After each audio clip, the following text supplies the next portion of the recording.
প্রেক্ষিতে আগামী 14 থেকে 16 ফেব্রুয়ারি ইজতেমা করার ঘোষণা দিয়েছে সাদপন্থীরা। শুক্রবার সাদপন্থীর মিডিয়া সমন্বয়ক মোহাম্মদ সায়েম এ তথ্য জানান। এ সময় তিনি বলেন, এবার আমাদের সঙ্গে বৈষম্যমূলক আচরণ করেছে সরকার। আল্লাহর কাছে বিচার দিলাম, ইনশাল্লাহ মজলুমের জন্য আল্লাহই যথেষ্ট। টঙ্গীর সহিংসতার ঘটনায় আগে থেকেই সরকার সাদপন্থীদের সঙ্গে ওয়াদা খিলাপ করেছেন বলে অভিযোগ করেন তিনি। অভিযোগ করে তিনি আরও বলেন, টঙ্গীর ঘটনার পরেই সরকার বিচারাধীন বিষয়ে সাদপন্থীদের দোষী বানানোর চেষ্টা করছে। এছাড়াও তাদের নিহত সাথীর পক্ষে থানায় মামলা গ্রহণ করা হয়নি বলেও দাবি করেন তিনি।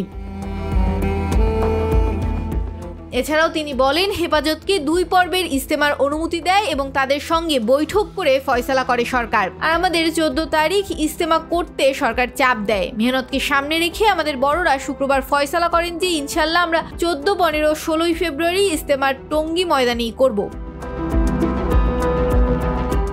এর আগে বিশ্ব ইজতেমার 2 পর্বের নতুন তারিখে ঘোষণা করে সরকার। স্বরাষ্ট্র মন্ত্রণালয়ের জননিরাপত্তা বিভাগ থেকে সংক্রান্ত একটি খসড়া জারি করা হয়। খসড়া অনুযায়ী আগামী 31 জানুয়ারি থেকে 2 ফেব্রুয়ারি প্রথম পর্বের ইজতেমা টঙ্গী ময়দানে অনুষ্ঠিত হবে, আর দ্বিতীয় পর্বের ইজতেমা অনুষ্ঠিত হবে 14 থেকে 16 ফেব্রুয়ারি। ডেস্ক রিপোর্ট, ভোরের পাতা।